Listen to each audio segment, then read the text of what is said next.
Astonishing Legends would like to thank Squarespace, Hymns, Calm, The Great Courses Plus, and our contributors at Patreon for making tonight's show possible. On a dreary winter's night in 1766, a ship had sought safety from a raging storm in Slade Harbor, which is on the eastern side of the narrow Hook Peninsula in southeastern Ireland. The ship's only passenger, a dark, mysterious stranger, made his way in the pouring rain from the harbor to nearby farmland, where he acquired a horse. From there, he rode to the location of tonight's legend, Loftus Hall, almost exactly 1 kilometer, or just under 3/4 of a mile to the northwest. It so happens that on that night, there were other guests already present, playing cards to pass the time in the stately but remote country mansion on the west side of the peninsula. The stranger was welcomed into the house, appearing to be well-educated and possibly even high-born. According to one version of the legend, after drying off, he was invited to stay a few days, until the Atlantic calmed enough for him to set sail again. It seemed the perfect opportunity for the unattached 21-year-old daughter of the house, Anne Tottenham, to get to know the dashing stranger, with whom she was quite taken. Oh, but there was so much more undercurrent to this story than one would think. You see, nothing is what it seems in this legend. In fact, even Charles Loftus, the owner of the estate, is an owner only by marriage, forced to take the Loftus name if he wished to lay claim to Loftus Hall and the surrounding lands. His given name was Charles Tottenham. He was Anne Tottenham's father, and much to his chagrin, he would ultimately turn out to be the least powerful person in this tale.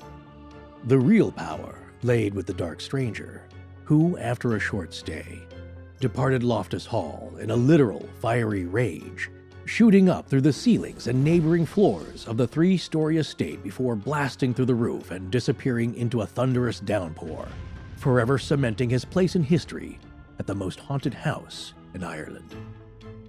Young Anne Tottenham never recovered from the experience of that night, effectively beginning a long journey to insanity. She would be dead 9 years later, at just 31 years old. There are those that say the devil himself courted Anne Tottenham at Loftus Hall that fateful night in 1766. Tonight, we take this story apart and look for the seeds of truth behind the legend.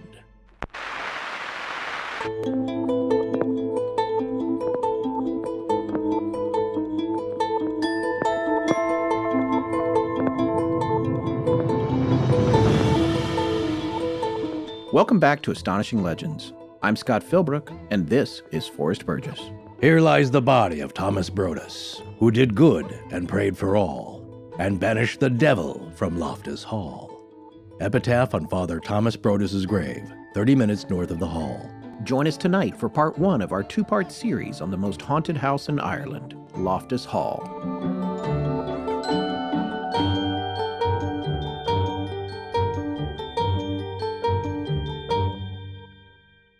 Well, I know 2 listeners who will be very excited that we're covering tonight's subject. Our moms?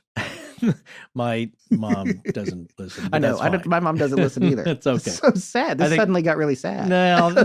My dad just tells her about the episodes, and he doesn't listen either. He has me just retell him the whole story. Right. When you go to visit, you have to recap every episode you just over tell the me past about 6 months. Yeah, it's too much to listen to. But I get that. That's a big time commitment, even for a retired person. I know. Well, the 2 listeners we have that are going to be very excited, we thank them quite a bit because they suggested this topic. The first one, of course, I think who's going to be super excited is Tony. Yes. Known as @TonyKB777. And he's an Irish aircraft engineer. Yes. And he's been to this place, and he very generously and kindly sent us both a copy of the documentary on DVD. Yes. As well as a book by Chris Rush called The Legend of Loftus Hall. Yes, actually, that's also the documentary, I believe, too. Yeah, they're both called The Legend of Loftus Hall. And Chris Rush's book is actually a fictionalized account of the legend, which is appropriate in this case. And we'll be talking to Chris Rush in part 2 of this series. This story is so hard to pin down. It's one of the first times that we've actually gone to a fictionalized account for some information because Chris did a lot of research. Yeah. And he lives there and is there frequently and was there, I think, the day before we interviewed him or something like that a few days ago. But he really dug down on it. So we are drawing from his book as well as other accounts from local legends and our normal research that we've done. Yeah. And we'll point out to you when it's something that he specifically fictionalized. But a lot of the characterizations he made in his story come from things that make sense when you look at the original legend and the lore that surrounds Loftus Hall. Right, because in between that, the facts that we know, because these are real people at a real place who are documented and are part of this legend, which started off as an oral tradition, ended up being recorded in print at some point way down the line. This is a genuine legend about real people, which is legendary. So there are a few gaps in there which lend themselves to dramatization, we could say. And that other source, The Legend of Loftus Hall, was a documentary, kind of a docudrama produced by Rick Whelan, who I believe is from Wexford. So it's kind of a local legend to him as well. He did a lot of good research at the time, and this documentary was produced and came out in 1993. Yes. It does have a certain... a lot of 90s charm. Je ne sais quoi to it. It has a flavor. Yeah. It has a flavor for sure. It reminded me a lot because... in the 90s, I was actually working in music videos as an assistant editor, and it took me right back to all those dailies. But the story is still in there. It's kind of fun. It's like if you took MTV Classic and you made a documentary about Loftus Hall, that's what it is. It's very cool for that because, again, that night, the fateful night in question, we don't exactly know all of the details as they went down. There are some suggestions of what happened ultimately, but what did they experience? These real people. How did that go down? Well, you have to dramatize that bit. And as Scott said, there's some 90s music video flair to it, especially in one scene, which is a lot of fun. But Rick Whelan, the producer and director and writer, has become a bit of an authority on Loftus. And there are some details that he covers in the documentary that you can only get, I think, from being there and looking at some local records. Now, they conflict with some other stories, so we'll take a look at those interesting differences. But so that was a lot of fun. The other listener who also suggested this story that I just happened to make a note of, I've been trying to be better about that, is listener Dennis Murphy. And he is at Dren Murph on Twitter. So you're just going to go ahead and call these guys out, huh? Let everybody know where to find them. Hey, if you want a lot of local flavor in your tweets, certainly check these guys out. Yeah. Sincere thank you to both of them for suggesting tonight's topic. And they did that independently of each other, right? I believe they did. I don't think they know each other. So that happens. That happens a lot, actually. Well, 2 or 3 times a day we get asked about Elisa Lam. So. No, but Tony was very insistent. Yes. We cover this and also very generously went so far as to supply us the materials. Yes. It's an interesting course of how a family legend becomes a regional legend. So in the cold open, you got a little bit of an overview. We didn't want to give the whole story away in the cold open. We certainly could have. We certainly could have. There would be no reason to listen to the rest of this. Yeah, that's what we do. We either tell you the whole thing right up front or we bury the lead. Don't even tell you what's happening for an hour in. Right. So we're getting better, right? I think we're getting better about it. You still say I spoil the ending to everything. But well, yes. In this case, though, here is the general telling of the legend. And as we'll see, with every legend, there are variables depending on the location, the regional locations. Yes, and I'm going to talk about that a little bit. So we thought that what we would do is start tonight's show out with a broad overview of the bigger picture of the legend. So that's where I'm going to come in right now. A lot of this is based on research that we did. Some of this is based on the book I mentioned, The Legend of Loftus Hall by Chris Rush, that we talked about earlier, which is a fictionalized account or a dramatized account of the legend itself, although a lot of it is rooted in solid research. Mm-hmm. So this starts out, we're not exactly positive because the dates appear different in different places, but we came up with a theory last night. Some stories attribute this to 1765, some attribute it to 1766, and what we're thinking is because all of them say that it was during the holidays. It's around a Christmas story. Yes, this is a Christmas story, much like Die Hard. So we're thinking is that it probably happened, or we're going to say, we get to do that because this was hundreds of years ago and nobody can prove we're wrong. We're going to say that it maybe happened in December of 1765. And if it took place over several days, which is one version, one version said it was one night. Another version says that it took place for over several days. And then it played out for months and months and even years if you look at the big picture.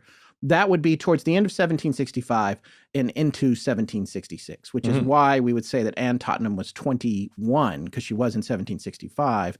But she turned 22 in 66. So theoretically, when this guy arrived, the dark stranger, as Chris Rush calls him, she would have been 21. And that's important, as you'll see here in a minute. Mm-hmm. So the story starts out with your classic dark and stormy night, right? Yeah, actually described that way. It was described that way. Heavy rains, heavy rains. heavy winds. It's December on this peninsula in Ireland, which is notorious for bad weather. Yes, and the ocean is no joke there. The Atlantic is quite a beast. And at this point, I guess there's a ship out off the eastern coast of the Hook Peninsula, or Hook, as Forrest accurately says with an accent. I think that's how they say the it. Hook Peninsula. Yes. The place that this is located is, if you're looking at Ireland, this is in the southeastern corner of Ireland, where the shoreline more or less runs east to west. The bottom end, yes. Yeah, the bottom end there. And the Hook Peninsula comes out down there and goes from the northeast to the southwest, kind of at an angle. So the storm brings this ship in. We never really know the name of the ship. There's some of the other things we don't know about the ship is how many people are really on it, whether the Dark Stranger is on it by himself, whether there's other mysterious people or things or whatever that are on it, and he's just a passenger. Yeah, that one version of the legend is that he is the sole passenger on this ship. Right. You know, it's a sailing ship, so there's a captain and I'm sure a crew and a pilot. You know, you're sure. I'm not sure about this. You're like, I'm sure there were all these people. None of those people are mentioned in any version of the legend, just for the record. Well, because you can't, because then that makes the legend traceable. Well, whose ship was it? Whose registry was it? We got to find the captain. Was this guy on it? You're coming all the way into reality. Like, to me, if this guy is who we think he was, he doesn't need anybody. He can just stand on the ship and it goes where he wants it to. Well, you're getting into the literal part of it, but that does remind me, No, you're Scott, in the literal part. I'm going into the crazy part. If it's one guy using his mind to direct a ship. Right. There is a lot of mystery as to who this man was, what his name was even, what ship was this. You bring up a good point. It does remind me of Dracula being transported over the seas. And I think he ends up waking up and killing everybody. But that's the setup of this type of legend. Very mysterious. You can't really nail anything down. Like I said, if we knew a name of a ship, you can go find out who's the captain. Is it a cargo ship? What was it carrying? Yeah. So here, all we know is that a ship in one version of the story has tied up in the harbor to avoid the bad weather, waited out. And during that time, this dark, mysterious young man disembarks. Yeah, and I want to describe what the harbor's like. This is Slade Harbor, and for once I get to say I've actually been somewhere or near somewhere similar to what we're talking about, because I've been to Ireland, which I love. Beautiful, wonderful, amazing place. And I was not in this part of the country. I was over in Galway and Ballyvaughan. But in Ballyvaughan, there was a little harbor that when I saw the pictures of Slade Harbor, it's the exact same thing. It's not very big. It's got these really robust stone walls. The tides are pretty massive. There's a lot of distance between high tide and low tide, and you can tell that by looking at them. But when we say harbor, this is a small thing. You're not going to get a ton of ships in there, but it's well protected from bad weather. So when you think about this vessel coming into this, don't think about a monster giant schooner. This is more something that's going to be a little bit smaller. Like when you look in there and you see fishing boats in there, there's like 20 of them and it's full. So that's kind of the situation. Just to give yourself in your mind's eye a picture of what this looks like. And we have photos of Slade Harbor posted with this episode. You can take a look for yourself. So he disembarks from this and he goes up. Now, when you look on the map, you look on Google Earth, which we love to do, and see the area we're talking about at Slade Harbor, and it's on the eastern side of the Hook Peninsula. You find that Loftus Hall, where our story takes place, is only about a mile as the crow flies to the northwest of Slade Harbor. And it's mostly farmland. It's sparsely populated. So in theory, especially back at this time in the late 1700s, somebody coming ashore there, not going to have a whole lot of obstacles between there and Loftus Hall. No, there aren't many trees at all. It's very windswept looking. If you just look at a still photo, you can see it's windswept. And it's said by the older ones there that no tree would grow beyond the wall. So it's so windswept, you just see a lot of open field. It's beautiful. It's a little bit barren, though. Yes. Very green, of course. But the only thicket of trees are the ones that I can see right next to the hall, at least back in the day. Yes. And there are some houses down by the harbor, but there's only a few. It's a very small area. At least it appears that way, even in modern photos. So somehow this guy gets a horse. And I really enjoyed Chris Rush's book. The way he portrayed it in his book, which we said is fictionalized too, he does some speculative stuff in there, is that he came across these horses that either wild or unbridled and kind of running around in the field and upset by the storm in a circle. And the Dark Stranger just manages to get one to come over to him and let him climb on its back and ride in the pouring rain to Loftus Hall, which is pretty cool. Or he just went to a farm and saw horses there and asked the farmer if he could rent one. Yes. That's the other. Or he stole a horse, or there's all kinds Yeah. of different. All we know is that we think he went on a horse, although it's not a long walk. He could have walked. So No, but it is an important part of the story because a horse and the noise that a horse makes when you ride it figures prominently later on. in the legend. Check this out. What? The first toothbrush was invented just a few years after the Loftus Hall story takes place. Really? Yeah, in the 1770s, this prisoner made the first toothbrush out of a small bone that he saved, and he stuffed pig bristles into it that he got from a guard, and he stuck them in there with glue. That is fascinating and disgusting. Well, we've come a long way these days because now we have Quip. That's right. Quip is a better electric toothbrush created by dentists and designers. Brushing our teeth daily is one of the most important things we do for our health. It turns out most folks don't do it properly. But with Quip, it's easy because Quip is designed to make brushing your teeth simple, affordable, and even enjoyable. Quip has a built-in 2-minute timer that pulses every 30 seconds to remind you when to switch sides, helping guide a full and even clean. Because believe it or not, even in these modern times, up to 90% of us don't brush for a full 2 minutes or clean evenly. And no more gluing pig bristles to bones because Quip brush heads are automatically delivered on a dentist-recommended schedule every 3 months for just $5. I love Quip because ever since I've started using them, my visits to the dentist have been going a lot better. They're not asking me to do those deep cleanings anymore, and I'll tell you what, those are kind of brutal. Oof. Well, Quip is backed by over 20,000 dental professionals and starts at just $25. And if you go to getquip.com/legends right now, you get your first refill pack for free with a Quip electric toothbrush. That's your first refill pack free at getquip.com/legends. This is Aaron saying hey to Dave. When he's not trucking down the highway, he's listening to Astonishing Legends. Let's get back to the show. He gets this horse, supposedly. He rides the horse to Loftus Hall. Now, he shows up at Loftus Hall. It is pouring rain outside. And as Forrest just said, from inside the house, they hear a horse galloping up to the gates outside the house. The lord of the manor sends his servants out to find out who has arrived on such a dark and stormy night and is riding around on a horse in the rain.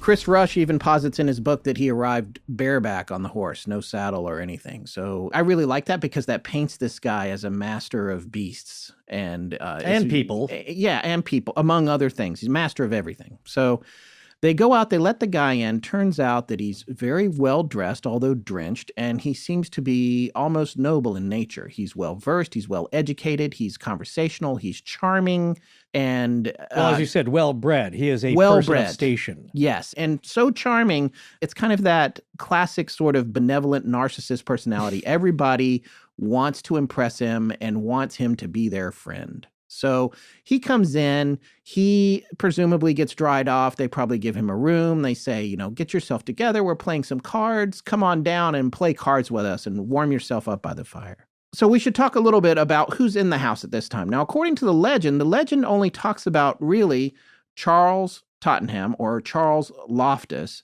and his wife, Anne. And then they had 2 daughters, Anne and Elizabeth. Elizabeth's not even in most of the accounts of the story, though, right? No, I thought you had found out that she had been married off by this point. Well, that's in Chris's book. Yeah. I think that might be a supposition on his part. Right. There's not a whole lot of information about her. But what we do know in the version of the story that's depicted in the documentary, also called The Legend of Loftus Hall, the Rick Whelan documentary that you mentioned, there is Charles, Anne, the mother, and the daughter, and then another set of adults who are over to play cards, Well, right? Baron Loftus, that's the lord of the manor, basically. In that version of the story, Baron Loftus and his second wife are the adults of the house present in the parlor playing cards. Joined with them are the Tottenhams, Charles, his wife, and daughter Anne, who were there to visit over Christmas, over the holidays. They came to stay there. So in that case, Baron would have to be Anne's father and Charles's father-in-law. That's the only other Loftus that would be there. Possibly, yes. It's a little murky. It's a little murky. That's what we're getting at. Yeah. There are 4 adults. I agree with the 4 adults. The right. only thing I'm saying is that Anne's father, who was Nicholas Loftus, the first Viscount of Ely, is the man who actually got the house, which we'll talk a little bit about the history of the house in a minute. Unfortunately, if this story does take place in 1765 or 66, he died 2 years earlier. So he couldn't have been there. If he was, it would have been weird. So, well, yeah. Right. Well, who knows about this place? In the formation of a legend, yes. the parts have to work. So in this scenario, there is no entertainment. It's a dreary winter, so there's not a lot going on. In the summer, there's a lot of activities, outdoor activities and fun stuff going on, hunting, that kind of thing.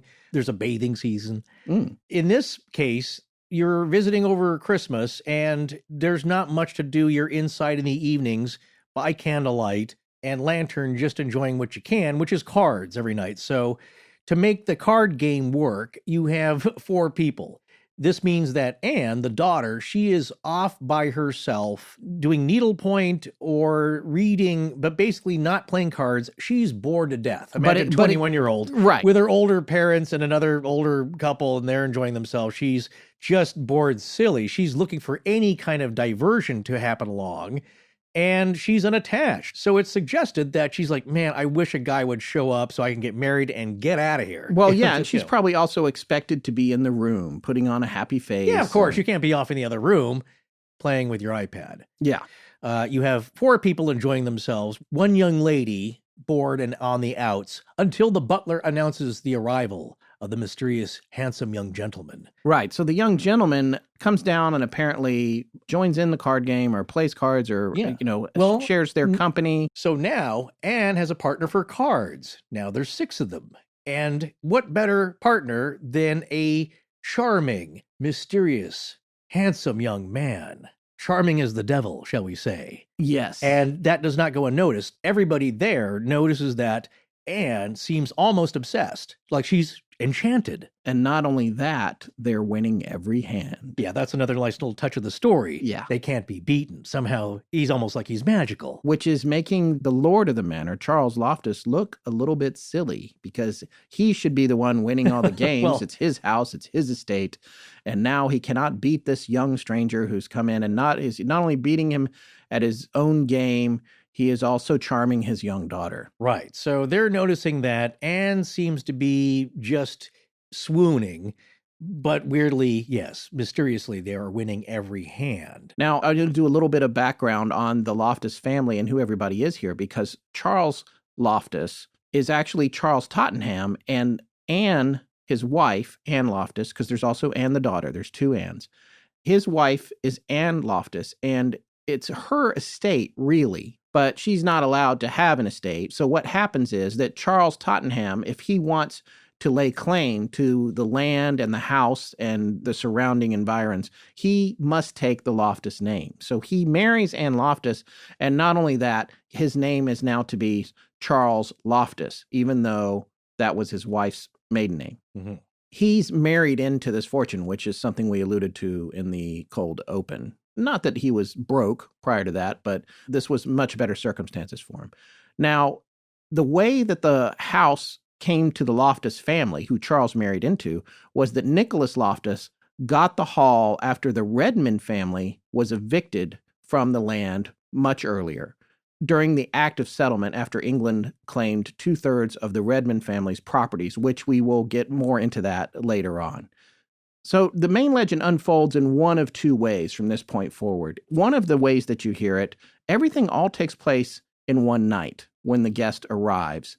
The other version of the story has the guests sticking around for days and days, and there's a little more drama to it, but they both conclude the same way. So this is the fascinating about this. Now, behind door number 1, we have the dark stranger. Credit to Chris Rush for coming up with that title for our stranger. Enters the home, having sought safe harbor, and after presumably drying off, joins the family and possibly some neighboring friends for a game of cards, as we discussed a few minutes ago.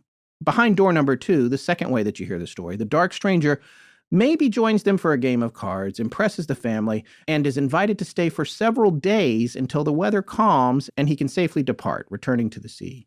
Now, during this time, the following series of events unfolds, culminating in his dramatic departure. First of all, as we said, 21-year-old Anne becomes very, very enamored with him. The stranger courts her and dazzles all that interfere with his charm, and this unfolds over several days. One of the things they might be doing is spending a lot of time in the tapestry room, which is a room that is very central to this legend and Loftus Hall in the bigger picture. She was apparently very fond of the tapestry room. There were lots of tapestries in there that had been gifted to the family, and she knew the history of all of them. So she may have had an artistic nature. So there's this idea that she's in the tapestry room with him a lot, and sometimes the door is closed, and there's some ideas about what kind of nefarious things might be happening in the tapestry room. No, that's a necessary setup for one branch of the story that branches off. In the general version of the story, it's not needed because, again, that happens at one night of cards, and that all this enchantment happens between Anne and the Dark Stranger. In the other branch of the story, that a relationship develops quickly, but Over very a few strongly. days. Yeah, but Yes. very strongly, so much so that she is very much locked into this guy. Yes, the stranger and Anne become very close. Anne falls in love with him, really, even though he may not have her best interests at heart. Go figure on that. So after several days, we have the card game, or it's the same night. But no matter what, both versions of this story, and there's variations of all of them, but we're telling you the two bigger picture ones. At the end of it, there's a card game, again, in the game room or the card room where they're all playing. And things come to a head for whatever reason. And at some point, Anne drops some of her cards on the floor. There's varying types of circumstances that may have led to this. Well, one that I like is that the clock chimes. That startles her. She drops a few cards on the floor and looks underneath to retrieve them. Another version of the story is that she drops her ring under the table. But every version, she has to retrieve something from under the table. And there's yet another version from Chris Rush's book, which I greatly enjoyed, where Charles Loftus is becoming enraged at how much attention Anne is giving to the Dark Stranger. And in a heated discussion, he throws his cards down on the table. Some of the cards go off the table, and she, in an effort to smooth things over as quickly as possible, bends down to pick those cards up. Whatever one of those versions is true, when she is bent over, recovering the cards, she glances over at the Dark Stranger's feet and sees a cloven hoof. At this point, she stands up, freaking out, backing away. She's in complete and total shock, almost having an instant nervous breakdown over the idea that this man or creature that is sitting next to her that she was so taken with has hooved cloven feet. And now the Dark Stranger begins maniacally laughing, a dark, evil laugh that fills the entire room. And he becomes engulfed in flames, actually turning into a ball of fire that shoots up out of the chair he was in, blasting through the high ceiling, going through the floor above, through the room that's above them, through that ceiling and the floor above that, and all the way up until he blasts through the roof of the 3-story Loftus Hall. Anne goes into shock. She's falling down on the floor, completely freaked out. Rain is pouring down through the hole. Well, I think they're all freaked out at this point. Yeah, everybody's freaked out. They're all trying to figure out what has happened. No matter how you look at the story, no matter how the cards got on the floor, no matter whether it was the same night he arrived or 5 nights later, all the stories converge at this point about his departure. We all want guests to leave at some point, but not in that matter. Yes. Especially causing a lot of damage. But that is the central part of the story, is that there are witnesses to this. They all see this guy just burst into flame as a ball of fire shoot through the roof. Yeah. And of course, the most affected by this is Anne, because she was falling in love with this guy, either in that night or over the course of several days and nights. So then the question becomes, what happens after this? I mean, he's gone, right? All's well that ends well. She'll recover, but unfortunately, she did not.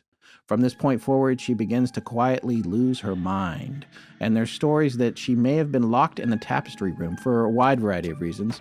One of them being that she's going insane and they keep her in there because they're not sure how to manage her. Another one being that Charles Loftus locked her in there himself because he wasn't sure how to deal with it and he was concerned about appearances. Whatever the case, all of the stories indicate that she spent the rest of her days in the tapestry room, whether voluntarily or involuntarily. Some of them even say she got to a point where she sat down in a chair, psycho style, and just kept sitting to the point where she could no longer stand, and that she was in a permanent seated position in the chair or in a fetal position on the floor, right? Sitting on the floor with her arms around her knees. Yes, but the romantic Victorian version is that she sat in the chair, looking out the window of her favorite view, waiting for the Dark Stranger to return, which he never did. Or did he? 9 years later, Anne Tottenham, the daughter of Charles and Anne Loftus, was dead. A classic tragedy. All right, well, let's go back and take a look at that card game. That playing cards with the devil idea is something that occurs more often in folklore than you'd think. Yeah, it's the classic gambling with the devil idea, really. It's right up there with, reminds me of Johnny in that Charlie Daniels song. Yeah. Devil Went Down to Georgia. Exactly. This story has a lot going for it in terms of Victorian romantic idealism, in that he has an overwhelming effect on certain people. He's the gothic, brooding, dark, and dangerous stranger that makes women swoon, like Lord Byron or Heathcliff, who came later. So you can see really good story elements to this tale of an encounter, but these are real people in a real place who have been documented. Everybody in this story lived and really died and is part of the history of Loftus Hall, somewhere in its very long timeline. So let's back up here and take a look at the historical timeline of this pretty magnificent place. Yeah, I have some questions about it. I'm hoping, since you dug down on this, you might be able to answer them. I have one particular question, but I'm going to wait until we get through. I got all this information off of a roadside map that I pieced together. Yes, it took hours. But the idea is that this hall, this mansion, has a lot going for itself in its own history. It's not just this incident, which of course made it famous since that point in the late 1700s.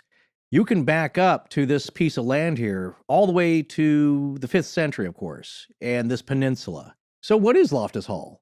It's a large mansion or country house or manor house, and it's located on the Hook Peninsula in County Wexford at the southeastern end of Ireland. The Hook Peninsula is very narrow. I mean, it's not real tiny, but it's only a couple of miles across, I believe, but it's a tiny spit of land if you were to look at it. And of course, there's a lot of harbor port towns. And in these ancient times, it ends up being a very tactical place too for battle, because it kind of straddles or is in between two port cities, which have a lot of military importance, but also commerce and just living. And so if you look at Loftus Hall today, it looks like any UK manor house, very rectangular. It looks kind of modern, but it has ancient roots to it. That location, I believe in this case, it's not one of those things where the original hall was 20 miles away and this was rebuilt and renamed. That manor house is, I believe, pretty much in the footprint of where the original edifice was. You can call it a castle of sorts. There was a pre-existing structure. Exactly. That's going to get near to my question. But the thing about Loftus Hall is, I mean, it's very large and it's impressive in its size, and to a certain extent, stately on the inside at least, but it's also very remote. And there wasn't a lot going on way out there in between skirmishes that took place on the property prior to the construction of the hall that's there today. And when I say skirmishes, I mean full-blown battles. But from what I understood, from everything I read, kind of a little bit of a drafty hunting lodge in a way. It's a place that you go that's out in the middle of nowhere. It's not Buckingham Palace or something like that. And it was supposedly, I think, modeled after one of the Queen's summer homes. In its current iteration. Yes, one of the owners later on down the line in the mid-19th century, John Henry Wellington Graham Loftus, the 4th Marquess of Ely, was inspired to do his refurbishing of the house from Osborne House, the Queen's summer residence on the Isle of Wight. And he did a pretty good job. Queen Victoria. Exactly, Queen Victoria. He did a pretty good job, but he didn't get to enjoy it much. We'll get to that later. But it made the hall what it is today, and pretty much how you see it today is from his refurbishing at that time. East of it, on the peninsula, you see Patrick's Bay, and on the south is Slade Harbor and the village of Churchtown. And at the very bottom tip of the peninsula, and this is pretty awesome for you Flannan fans, is the Hook Lighthouse, which is currently the world's oldest operational lighthouse, and one of the oldest lighthouses in the world, period. Yes. So that's pretty amazing. Yeah, and if you're Irish, you say Hook. So the Hook Lighthouse. The Hook Lighthouse. But yeah, so we're back to lighthouses, the Flannan Isles, Keith, the whole thing's connected. Yes. And terrible, terrible weather from the North Atlantic. Keith McCloskey. Exactly. The author, yes. Right. So that's part of it, this rough weather, because when you have that around a little peninsula and something near port towns that everybody's trying to get to that are good places to live, well, you need to protect from that treacherousness of the sea. But before we talk about the lighthouse, a couple of interesting facts about these little port towns and some of the towns that are around there. Well, a little over 2.5 hours to the north is Dublin, and 1 hour by car to the northwest is the city of Waterford. Now, you've heard of Waterford Crystal, right? I have. I have a Waterford Crystal clock, I think, which sadly is a digital clock. Very like an old Timex embedded in, I think it was a wedding gift. And right. I've been married a long time, so this is. So it may have been from this era here when the Waterford Crystal factory started up. That would be 1783. You're probably not that old. No. But thanks. It's a very famous manufacturer of crystal. Also, purportedly, this is the oldest city in Ireland. Waterford. Yeah. So it's a seaport in southeast Ireland, and it was founded by the Vikings in 914 AD. And there's still evidence of the original city, right? Yes, within its walled core. And within Reginald's Tower, which was built in around 1003, it's kind of a fortification. There's a museum of treasures and local archaeological finds. So it's pretty interesting that it's got such rich history, but it shows you how long that area has been occupied. Because that peninsula, the Hook Peninsula, wasn't a huge population center, but there's been people there since the 5th century. And one of the earliest settlements on the peninsula was founded by the person who first put a lighted beacon there to warn ships. You're going to say this guy's name, right? Because I'm not saying this. Durfwan? Durfwan. Oh, that's pretty good. Was that? It's spelled, just so folks know, D-U-B-H-A. Apostrophe A. Yeah, with an accent in. D-U-B. It looks like Dubhan. Yeah, Dubhan. But it's Irish Gaelic, a bunch of letters you don't pronounce. Yeah. So to me, it sounded like Durfwan. I'm going to say yes. I have no idea. Excellent. Well, sometime in the 5th century, he was a Welsh monk, and he established a monastery just north of the current lighthouse where the medieval church of St. Saviour stands. But he was the first one to light a fire beacon there, and eventually that turned into Hook Lighthouse. But his followers considered him a saint, and they kept that fire beacon maintained and burning for over 7 centuries. That is so amazing. Isn't that cool? Yeah. Yeah, he made an impression on the folks. They kept up the tradition, but it was very much needed because, again, that's a very dangerous treacherous spot. Yes. Lots of shipwrecks, lots of terrible bad weather. He also kind of gave his name to the area because Durfwan is the Irish word for a fishing hook. Apparently so. I got that off of a tourist website. The waters are so dangerous around there. It's actually called the Graveyard of 1,000 Ships, which reminds me of North Carolina. Yeah. The coast off of North Carolina is called the Graveyard of the Atlantic. So this is the Graveyard of 1,000 Ships. And again, it sounds a lot like, if you go back to our series on the Flannan Isles, it sounds a lot like the waters around the Flannan Isles. In fact, and this is pretty amazing, we're going to be talking about a documentary tonight where you can see a shot of this rock that was put on the beach by a storm in 1940. It is estimated to be 50 tons. Yeah. The storm washed a 50-ton rock up onto the shore. So that's pretty amazing. The Hook Lighthouse is only about a mile from Loftus Hall. Now, I found a pretty cool little website here, a Dochara, which means your friend in Gaelic. Dochara. Right. It's the Insider Guide to Ireland. And it talks also about this lighthouse, saying that the monks were still there when the Norman lord Raymond le Gros built the first tower here in 1172, and it was enlarged later by building a larger tower outside the existing one. And the winding stairway, which leads to the top, is between the walls of the new and the old towers. So that's the original structure that was built to be the lighthouse in 1172 as a better structure. Before that, it was probably just a giant pile of burning wood or whatever they could find to burn there. It's not a lot there. When you see photos of it, it's not like it's an English countryside manor where it's a thicket of trees all around. It's beautiful, but it is kind of barren. So it's like a lot of flat green grasses and lots of wind. But the monks continued to light the beacon until 1641, which was a prominent year in Irish history, as we'll learn, when they left, and then the lighthouse kind of went out. But after that, of course, there was a series of shipwrecks. And 25 years later, it was said to be reopened by order of Charles II. And has been going since then. How unfortunate do you have to be one of those people that was born at the time during that quarter century when you're just going to bite the dust if you get near there in your boat? You know, it's like there was a light before for 700 years. Yeah. Then it went out, tons of wrecks. Sorry, we're relighting it. There's a 25-year period of figuring that out, but hey. Right. Well, as we're about to see in 1641, things got a little turbulent and not great, but it is an essential part of Irish and English history, and you can probably imagine why they left. But the lands around Loftus Hall have seen more than their fair share of bloodshed and warfare. And maybe that informs why it is considered such a haunted hotspot, just the hall itself. I mean, it has a lot of history of families growing up like all families do, but over the years, yeah, it's seen a lot of blood spilled there. So as we were saying, in 1170, just 3 miles from Loftus Hall, 3,000 local men were killed during the Norman invasion and resulting battle that happened there.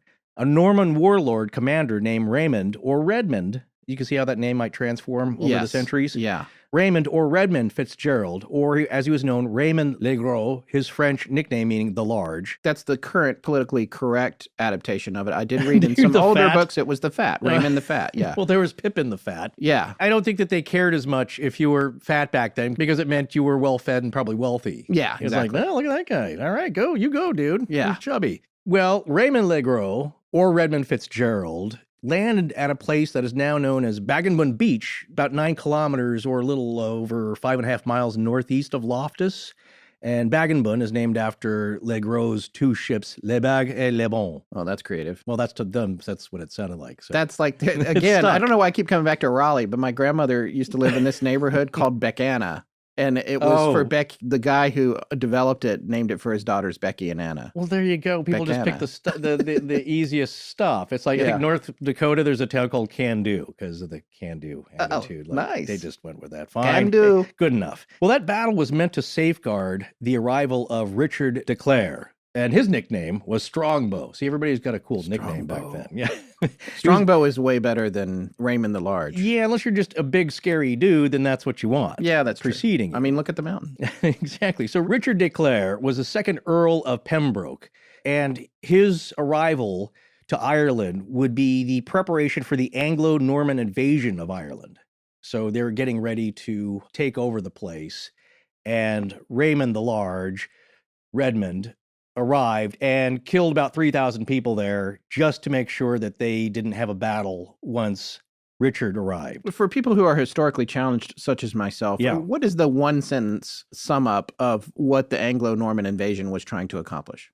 Thank you for doing that. But seriously, what is it? We can just say Anglo-Norman invasion. Nobody knows what it means. For people who don't know. What's funny is that we were talking about this earlier. Know, and first off, if you've ever looked into the history of Northern and Western Europe and the UK, it's all very, very confusing because there has been so much invasion and assimilation of one ethno-cultural or ethno-linguistic European group over another, or more properly, transcultural diffusion, that over time, everyone's basically been blended together while generally forming their own national cultural identities. Not only that, their rulers have intermarried to form post-war treaties and alliances, so an ethnic group may not be ruled by an ethnicity of their own. For example, King George V changed the name of the British royal family from the German Saxe-Coburg and Gotha to the English name of Windsor, along with giving up any German crown titles, in an attempt to draw attention away from their German heritage due to the high anti-German sentiment during World War I. Also, King George's first cousin was Nicholas II, the Emperor of Russia. So you get the idea? It's like, who's who? What? Yeah, it's complicated. That's what the Facebook page would say. Yes, I think the symbol for that is a pineapple. Right. And it would have been next to his name on his page. So here is your sentence. The one sentence. That's all I asked for was one sentence. It's a really, really long been a sentence. paragraph. Okay. No, right. There's a few of that. Yeah. I'll do the best I can here. So at the time of our story, the 1100s, Gaelic Ireland was comprised of various small kingdoms, each ruled over by several over-kingdoms. And at the top was the High King, and during this time it was Rory O'Connor. That'd be the anglicized version of the Gaelic pronunciation, which, again, a bunch of letters I'll never get to pronounce correctly. Well, he took tribute from the lesser kings, but he didn't really rule over Ireland as a unified nation yet. So it's a lot of, I guess, little fiefdoms, maybe. Our nearby port towns of Waterford, remember, we're talking about that, and Wexford, along with the other 3 port towns of Dublin, Cork, and Limerick, were Norse-Irish towns, and they had their own rulers. Well, the Anglo-Norman invasion of Ireland didn't happen all at once. It took place in stages, with each ceding huge tracts of land away from the Irish. In 1169, with the backing of King Henry II of England and the blessing of Pope Adrian IV, who was the only English pope, Anglo-Norman mercenaries invaded Ireland at the behest of the ousted King of Leinster, Dermot. But Mulroney? from Young Guns? Yeah, no. He's done other stuff since then. I'm showing my age with the Young Guns reference there. No, Dermot McMurrough. I was waiting for you to say Mulroney because that's the only one we know. Yeah. No, King Dermot McMurrough, hope I'm pronouncing that right, wanted to get his kingdom back. So King Dermot and the Norman mercenaries were successful in taking back Leinster, then started invading neighboring kingdoms. Sounds like an amazing game of Risk. It is. You know what? I can't think of a movie that's been done. I'm sure there would be. It's quite epic. Yeah. But yes, it's a lot of back and forth, which is what the story is here. So then, as we mentioned, there were 2 other Norman landings that we referenced, and those happened in the summer of 1170. One with Richard Strongbow de Clare taking control of Leinster and also seizing those Norse-Irish lesser kingdoms of Waterford, Wexford, and Dublin. So he's got control of all those now. The High King Rory O'Connor tried to fight off the Normans later that summer, but the Normans held their conquered territories. Okay. So King Henry II of England had landed in Ireland in 1171 with a large force in order to take rule over the Anglo-Normans and the Irish. The Norman warlords ceded their captured lands to Henry, as well as the many lesser Irish kings yielding to Henry, hoping that he'd tamp down the Norman expansion. But that didn't happen, and Henry left in 1172, and the Irish kept fighting off the ever-expanding Normans. So Henry was only there for a year? I think so. Basically, he wanted to take control because, hey, you let these guys in, they captured a lot of lands. Now you don't want them getting out of hand. Right. So you have to go establish your control over them. What a mess. And he puts their foot down on their neck, but they get to keep their lands. Right. And that eventually leads to a treaty, the Treaty of Windsor in 1175. And that established Henry II as overlord of conquered Irish lands and High King Rory O'Connor as overlord of the rest of Ireland. But O'Connor had to swear fealty to Henry. But the treaty fell apart, of course, and soon the Irish were back to fighting off furthering Anglo-Norman expansion into their kingdoms. Then King Henry endorsed more conquering of Irish lands by Norman lords and declared his son John to be Lord of Ireland, with those held territories becoming the Lordship of Ireland and forming a part of the Angevin Empire. That back then you could just declare somebody to be... I declare you the king of all this. You like it? It's really green. It's lovely. You want it? Yeah. Let me go grab it. So yeah, everybody's invading everything. And there were a few reasons for invading Ireland, besides warlords getting new, lush, beautiful lands of their own, because everybody loves that, right? Yeah. So yes, one was that the king, Henry, wanted to grant Ireland to his brother William, but his mother, Empress Matilda, put a stop to that. And then the Anglo-Norman church leaders wanted to establish control over the Irish church as a way of promoting Gregorian reforms and getting them to abandon their pre-Christian Gaelic customs, which they looked down on as semi-pagan. Also, after the Anglo-Norman invasion, the ruling elite in England started to view their Irish Celtic neighbors as crude, semi-pagan, and impious barbarians. And when you start to see others as lesser, you feel better about taking what they have. Justification. Oh, there you go. See, so it's like, well, they're not as classy as us. We should just go grab their lands. Yeah. So here's a little fun bit. You were kind of asking me before we started recording here, I think the other day, like, who are all these people? Yeah, who are all these people? The combatants, the belligerents, and the defenders with all their hyphenated names. Well, in ancient Gaelic Ireland, you had Celtic culture that originally first from Central Europe and expanded into Ireland. Then you have the Anglo-Normans, who were England's medieval ruling class, and they were comprised of ethnic Anglo-Saxons, who were comprised of ethnic Germanic tribes, the Angles and the Saxons, mixed with indigenous British groups like the Celtic Britons, and the other groups making up the Anglo-Normans were the Normans, who were an ethnic group that arose in Normandy and the northern region of France, and resulting from contact between indigenous Franks, more Germanic peoples, and Gallo-Romans, or French Romans, and Norse Viking settlers from Denmark, Norway, and Iceland. So, you got all that? So the quiz is open book, right? It's gonna be like, I would say don't look at any book about all this. It's probably wrong. But that's really, I mean, talk about the blender of cultures. I mean, well, that's the on idea. High. It's on puree. Yeah, that's the idea. Yeah, it's just very indicative of the history of Europe in general and the UK, in that starting in Central Europe with the Celts and them expanding, and then the Romans, and over 2,000 years, you have such a mishmash of peoples blending and coming in. I think a lot of people today would just see like, well, the French are French and the English are English, right? And the Irish, they're their own thing, and the Scots, well, they're all kind of like a big Venn diagram, to bring that up again. And we've settled into our own national identities, but really at the heart of it are these cultural identities and who got taken over by whom. This, by the way, folks, is why our show is so long. Forrest thinks that whole explanation is one sentence. You know what I can't help but wonder? What? I wonder if maybe the devil had put on some normal shoes and shaved his legs if none of this Loftus Hall stuff would have happened. Anne Loftus would have been none the wiser. Shave his legs. Well, yeah, but again, it was the 1700s, and you know what they didn't have in the 1700s. Oh, I see where you're going with this. Harry's. Yeah, I've been a Harry's customer since long before we even had the podcast, and one of my favorite things about Harry's is the closeness of the shave. Can you tell I actually shaved before I got here? Oh, yeah, it looks good. Yeah, there you go. Like a baby. Join the 10 million who've tried Harry's. Claim your trial offer by going to harrys.com/legends. Harry's founders were tired of paying up for razors that were overpriced and overdesigned. They knew a great shave doesn't come from gimmicks like vibrating heads, flex balls, or handles that look like spaceships. Tactics that the leading brand has used to raise prices for decades. Harry's fixed that by combining a simple, clean design with quality, durable blades at a fair price. They bought a world-class blade factory in Germany that's been making quality blades for over 95 years. All Harry's blades come with a 100% quality guarantee. If you don't love your shave, let them know and they'll give you a full refund. Get a $13 value trial set that comes with everything you need for a close, comfortable shave. A weighted ergonomic handle, a 5-blade razor with a lubricating strip and trimmer blade, rich lathering shave gel, and a travel blade cover. Listeners of our show can redeem their trial set at harrys.com/legends. Make sure you go to harrys.com/legends to redeem your offer and let them know we sent you to help support our show. Hi, I'm Amanda Snyder, and you're listening to Astonishing Legends with Scott Philbrook and Forrest Burgess.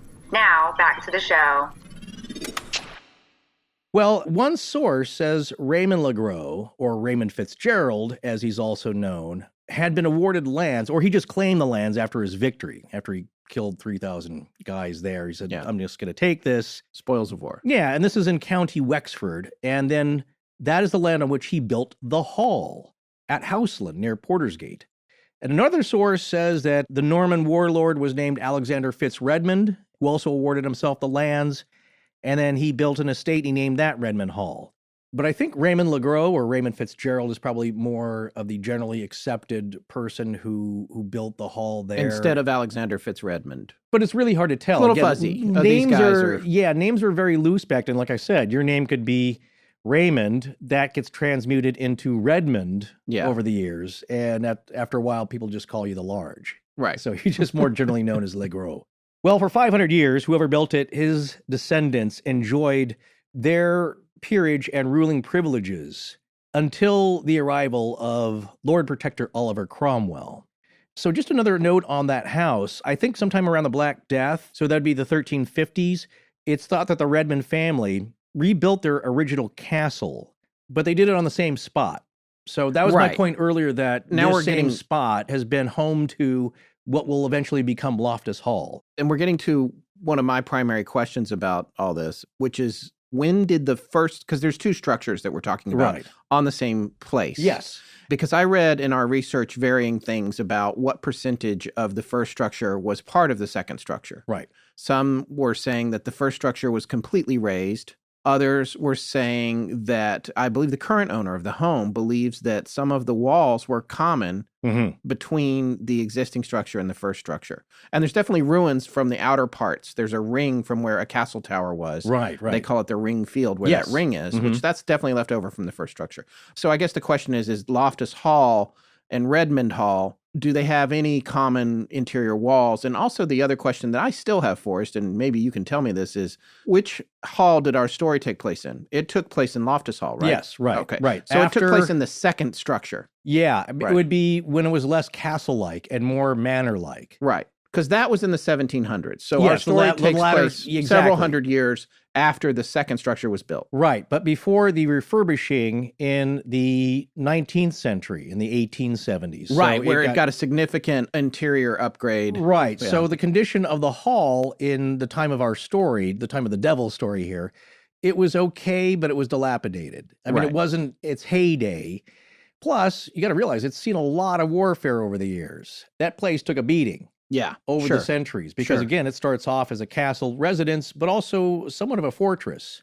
If you'll see some sketches of it or what it's thought to be, it is more castle-like and defensible. Yes. And you didn't really need that as much. And it was an entirely different facade. It's not like you look at it and then you look at Loftus Hall and you say, oh, I can see some common architectural features. There are none. Right, so right. The question is, I'm basing all this on one ancient drawing of the original structure. Yeah. That was, went away in the 1300s. Right. But there's no way to really know if maybe there's some common interior walls that still stood. My understanding is if the ring from the castle tower, from the first structure, from Redmond Hall, is out in a field, then that would indicate if there is any common walls or any common relationship between the two structures, that Loftus Hall is actually on a reduced footprint. Because if the ring is out in a field, then it's either on a reduced footprint or it's moved over. But I think we know it's on the same pad or the same location. So to me, it would seem like the original castle, Redmond Hall, was larger and then maybe reduced. And then the question becomes, is there any common material in between? Which, and the reason that I ask this is because it begs stone tape theory, stone tape, paranormal, whatever. But it's vague. The thing is, this history is all kind of vague about how these two structures coexisted or didn't, and the relationship between the first one and the second one. Right. See, there's fairly good records that you have with the family pedigree or the family histories of the Redmonds. Sure. They kept track of different things, but you got to wonder about the person taking the notes or who's ascribing that, if that's really happened, because you're talking about centuries here. Yeah, and history's written by the women. Right, indeed. Well, Raymond Legros, being the first guy there in the 1100s, that structure just technically is going to be a lot different than something built in the 17th century, in the 1600s, when our next part of the story takes place here. So for over 500 years, it's been occupied. That's a long time for one family or one family lineage to occupy the same place. At the same time, though, I believe you're right. There are differences of opinion, what's left or what's been borrowed from the original structure. Because as we know, like with spolia, the people showing up later often use the same building materials and just rearrange them because it's a lot easier than quarrying new stone. But there are some ancient structures around there, and I think it's very likely that it is sitting on pretty much the same, as you say, pad, with a different facade, a different outing, but maybe the same base stones. That place has no basement in it. Right now, it's 3 stories. But it would be a lot easier to just use the same footprint. You know what I'm saying? Sure. So, like I said, there are differences of opinion. But what we do know is that the hall, as it was known then, or sometimes more like Redmond Hall, but certainly not Loftus Hall. That name didn't take even after the guy, one of the Loftus sons, named it that. It took a long time for that to stick. Sure. So it was just kind of known as the Hall because if you see, it's like the biggest structure around on the peninsula. That's like when Kentucky Fried Chicken tried to change their name to KFC. It took a while. Yeah, it took a minute. It eventually stuck. The hall would be attacked by soldiers a number of times over the years since its founding. So in 1641, the Irish Confederate Wars had started with fighting taking place in Wexford, and that's only about 27 miles to the northeast, and that was in full swing by 1642.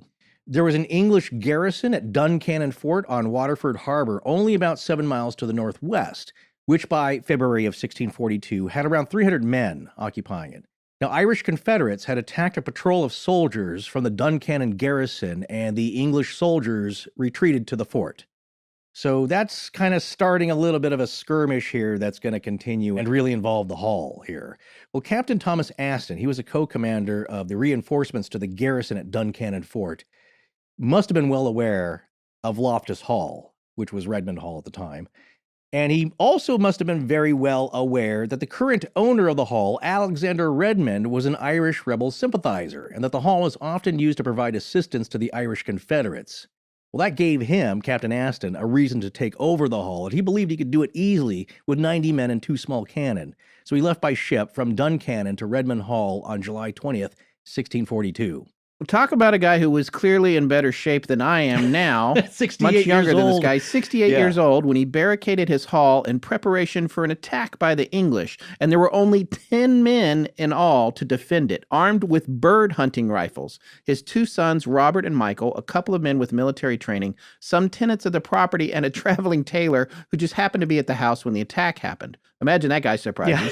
You show up for a job, now you're in battle. Yes, I know you're working on the tapestries, but would you mind helping us out in this gun battle? Yeah, so he had to join in, but people were a lot hardier back then. So, Yeah. why not? Got nothing else going Let's on. fight. So Captain Aston arrives at the front door of the hall, demands to be let in the name of the king. Alexander Redmond responded saying he would let in Captain Aston, but only if he left his soldiers and weapons behind.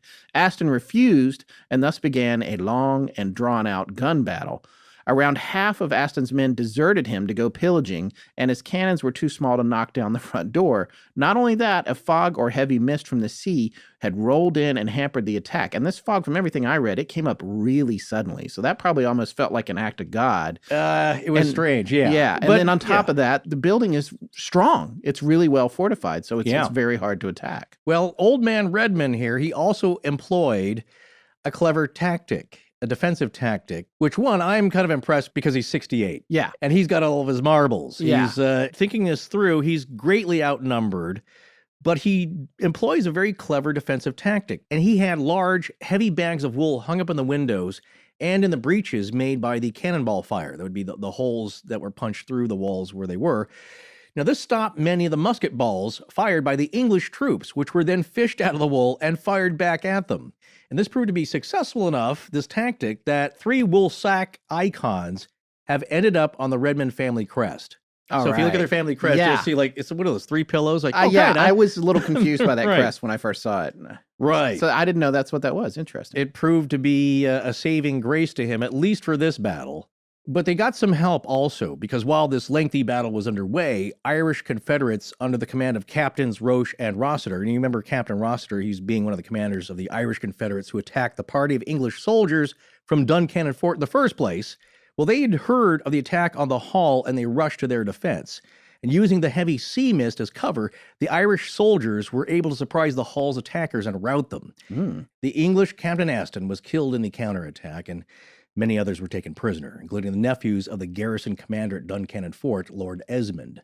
Around 30 of the English soldiers were able to retreat back to the fort, but the next day, on Captain Roche's orders, a number of the English prisoners were hanged, and later on, 11 prisoners were hanged, including one of Lord Esmond's nephews. Ooh. These guys weren't playing around. They were playing for keeps here, and they had no compunction about hanging prisoners. Well, everything's on on both the line. sides. Yeah. Everything's on the line. Exactly. It's the patrimony, the whole, like your land, your castle, everything you own. Right. If you lose this, not only are you going to lose your life, but all your foregoing generations will get nothing. You are there trying to protect what you've worked so hard for that's going to belong to your kids and kids and their kids and grandkids and great-grandkids for generations. And so you've got nothing to lose. You have to fight for everything. Yeah, well, that's kind of what happened to the Redmond family later on. But the attack on this future Loftus Hall is connected to the Wars of the Three Kingdoms and the Cromwellian conquest of Ireland, or what's known as the Cromwellian War in Ireland.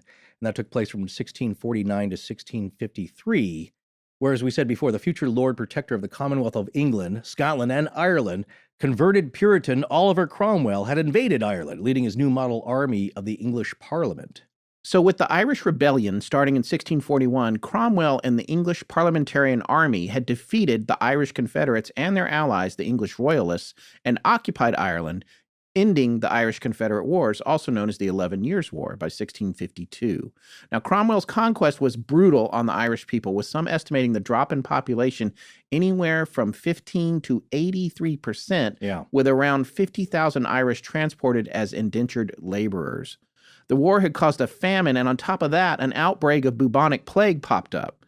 Now, Cromwell's series of penal laws against Roman Catholics, which was the majority of the population, saw confiscation of vast amounts of their land, which is what I was alluding to earlier. Right. Yeah, needless to say, Cromwell is still a hated figure in Ireland to this day. Yeah, I can imagine. Well, have you ever heard the phrase by hook or by crook? Yeah, of course. Yeah, it's a very old English phrase meaning essentially by any means necessary, or one way or the other. And legend has it that that's what Oliver Cromwell said about taking the port town of Waterford. As one of the ideas about where the phrase came from is because of Hookhead in Wexford and the nearby village of Crook, or maybe Crook, in Waterford, Ireland. So Crookhead is on the opposite side of the Suir, it's S-U-I-R, estuary from Hookhead. So they are the 2 points that guard the entrance to the port. And eventually Cromwell did achieve, by hook or by crook, the taking of Wexford. Well, there you go. Well, again, as I said before, if you look at the Redmond family pedigree, or it's their family history, their records, they claim that Alexander Redmond had to defend the hall against English soldiers 1 or 2 more times in 1649 during the Cromwellian conquest of Ireland. And Alexander Redmond would eventually have to surrender to Cromwell, although it's said that he received favorable terms from him, meaning that he didn't get such a bad deal, even though he had to surrender his house to the English, essentially. He was allowed to live there, and Redmond died in the hall in 1650 or 1651. However, after that, though, his family was evicted and had to give up 2/3 of their original County Wexford family estates in the Act of Settlement put down by the English Parliament. After the surviving Redmond family was evicted from their hall, they went to live at Fettard Castle, which was first the residence of the Nicholas Loftus family, who had acquired the manor of Fettard-on-Sea in 1634. So now the Loftuses enter the picture. And this is just, I feel bad for these folks. You know? well, no, that's what you're talking about. Everything you have is ours. Yeah, essentially. We're coming in and you have to get out. And there ain't a whole lot you can say. You can kind of contest it with the courts, but things were a little looser back then, shall we say, and things were taken by might. Well, Nicholas Loftus later purchased then Redmond Hall from, quote, I love this, several adventurers and soldiers. So it sounds like there was a bit of squatting, as I said, taken by force, Loftus Hall, or Redmond Hall at the time. And it's like, well, can I just pay you when you guys leave? It's like, all right. Mercenaries. Yeah. Somebody had occupied Yeah. the building by force, because the people who have guns make the rules. Well, what happened to the Redmond family? Well, they kind of disputed that claim of the Loftus family in court, but they didn't have much success.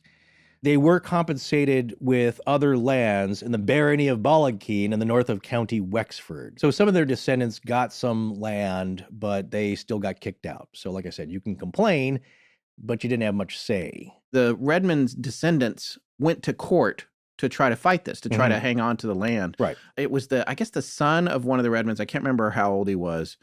He was pretty young. And so he had a hard time fighting it in court and was unable to get the property back that should have been rightfully his. It should have come down to him through his family. He later was actually captured in a battle, and I think he was only in his 20s at some point, and he was hanged. And he was also the last of the line. So that's a yes, really that's right. sad story because, you know, they came and I don't know anything about these folks' character. Maybe they weren't nice people, but I don't know that. But I guess what I'm saying is, you know, they came, Cromwell took their property, then the Loftuses got it. They fought to get it back. And then the last descendant of that line of Redmonds is like, please, you know, he's going to court, he loses it, and then he gets captured in battle and hanged in an unjustified way, from what I remember, the circumstances were. So it's a bad scene. So not only did he lose all the property, but when you think about his father and their father's father, their whole line, not only did it end, they lost everything. They lost their property, they lost their offspring, their name, all of it gone. Yeah. Like we said, people did things very brutally and decisively and often by force, and they often did things to make a point. It's also an example if you think of the world in a spiritual way and good and evil and karma and all that, there's some bad mojo for that piece of property. Yeah. I'm just saying. Yeah. It's bad mojo. So in light of that, people making big statements, old Oliver Cromwell got his comeuppance, but after his death, he died of natural causes. But the royalists who had returned to power, along with King Charles II, wanted to make a statement of how much they hated him. And in 1660, they had his corpse dug up, hung in chains, and they beheaded it. Man, that's you are some kind of ticked off. You're going to dig up a dead guy and then hang it. Just to make a point. Man, that's bad. That's bad. He was pretty brutal on the country of Ireland. And now there's a lot of debate to this day about, you know, did he go over the line? Was he aware of brutalities happening? Was it in line with the acts of war? So there are arguments on both sides, but he did come in and he was the hammer of the Catholics, they could say. So being a Puritan, he was fairly lenient on the Protestants, or at least tolerant of them. And the Catholics, which was most of the country of Ireland, got the raw deal. Yeah. Well, the Loftus family originally came to Ireland from England, and they were planters, or you could call them new colonists, sometime around 1590, when Sir Dudley Loftus was granted lands in the region, and one of his heirs, Nicholas Loftus, was granted lands in County Wexford after the Cromwellian conquest in this act of settlement. But the Loftus family didn't live in the hall until Nicholas's son, Henry Loftus, moved there in 1666. That'd be 1666. Yeah. Making it the Might be an official... important number for this story. I don't know, but it's interesting to note. Well, this made it the primary family residence at this point. And Henry, he made the name Loftus Hall official by inscribing his name in the stone entrance in the piers there at Porter's Gate. Okay, then. But like we said earlier, it took a while for the name Loftus Hall because people were still calling it Redmond Hall or just the Hall. Right. Well, Henry Loftus did major repair work on Loftus Hall in 1684. So he did a lot of patchwork, probably because, as we said, it had seen so much warfare over the previous years that a couple of centuries of that, it starts to run down the place. So Henry Loftus did kind of shore up the place for the later generations. So now we arrive at the date of which our card-playing devil shows up on the scene. And a couple of sources say 1765, 1766 Right. was when this happened. It was supposedly taking place or took place around Christmas. We know that that's part of the story. I remember thinking that was weird. That it was just 10 years before America's very Yeah. important date of 1776. Yeah, lots That made happening. it feel more recent to me for some reason. That's what we know, right? Because we gauge our history timeline in a little shorter span than the English and the Irish, because their span, of course, is much, much longer. Yes. So it's interesting. It does make a difference in the context. But in the context of this hall, that is when the story takes place, this story about the young man stranger showing up and having an impact on the family and the hall itself, as it seems. We talk a lot on this show about things that go bump in the night. And 9 times out of 10, when you hear a strange noise in your house, what's the first thing that pops into your head? Intruder. Somehow, that seems worse than a ghost, doesn't it? Encountering a living stranger that's broken into your house and intends to steal from or hurt you is a lot scarier than something that has to concentrate super hard to throw a piece of silverware in your general direction. Simply Safe is home security that knows it feels good to fear less. They offer award-winning 24/7 protection that protects your home from the scariest thing of all, the living. One of the reasons Simply Safe is your best protection is because it works through blizzards, blackouts, and burglars. They've won awards from all the tech experts that count. The Verge calls Simply Safe the best home security. It's won Reader's Choice from PC Magazine. It's a 2-time winner of CNET Editor's Choice and a Wirecutter top pick. Simply Safe has no contract, no hidden fees, and no gotchas, and they always keep prices fair and honest. Thanks to Simply Safe, fear, of the living anyway, has no place in a place like home. Try Simply Safe with free shipping and free returns. You'll get a 60-day risk-free trial too. Order now and have your home protected within a week. Go to simplysafe.com/AL to get started today. That's simplysafe.com/AL. Be sure to go there so they know that we sent you. simplysafe.com/AL. I'm Brock Randolph, and when I'm not listening to Astonishing Legends, I'm wishing I was listening to Astonishing Legends. Now, back to the show. So the story that's at the crux of tonight's episode took place in 1766, or 65 or 66, as near we can tell. Then after that, there's not a whole lot going on. Baron Loftus of Loftus Hall, from the story, he was actually made the first Earl of Ely. Then he was granted the title Marquess of Ely in 1800. The former baron's descendant, the 4th Marquess of Ely, is the one who did a major restoration and refurbishing of the existing structure of the hall from 1872 to 1884, so for 12 years.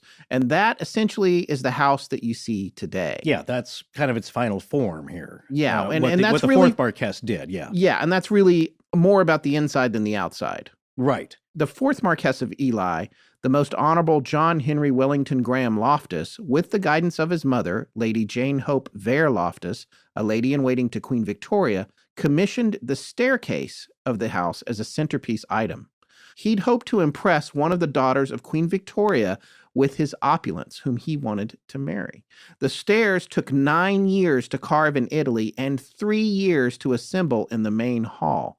There aren't too many opulent furnishings left in the hall today, but the magnificent staircase remains and is considered priceless. Yeah, when you see pictures of it, it's very ornate and just a magnificent amount of carving, very detailed, It's very gorgeous. artisan. Yeah. Yeah, it's like a center staircase and it splits off to the left and right up high. It actually mimics the shape of the crucifix, but more on that later. Yeah, there are some elements of the house that were built in that seem very protective, and maybe for a reason that ties into the possible credibility of something powerfully supernatural and not good happening at the hall. Yeah. Now, sadly, Queen Victoria never came to visit, and the family did not get to enjoy it much. No. John Henry died at a young age and without an heir. He left the hall to his cousin, and with the hall being in a poor financial state, the cousin put it up for sale. However, the fourth Marquess, John Henry, and his mom added a lot of the stylish elements to the hall, along with the staircase, like lavish parquet flooring, a mosaic tiled floor, and flush toilets and blown air heating, things that were not common at all in Irish houses at the time. Right. And as we said earlier, he got these inspirations from Queen Victoria's summer house in the Right. Isle of Wight. Right. So he did as best he could, but I think the extensive reno sunk his pocketbook there. It didn't turn out to be, he couldn't flip the house. As really well, as so. someone who has remodeled a home, let that be a lesson to you. Yeah, well, it happens throughout history. You get these ideas of what you want to do with it, and you have some money, and it turns into quite a larger financial obligation than you had planned. And takes 5 times longer than you thought, and then right after it gets finished, you die. Yeah, that can happen. Yeah, the money pit. Yeah.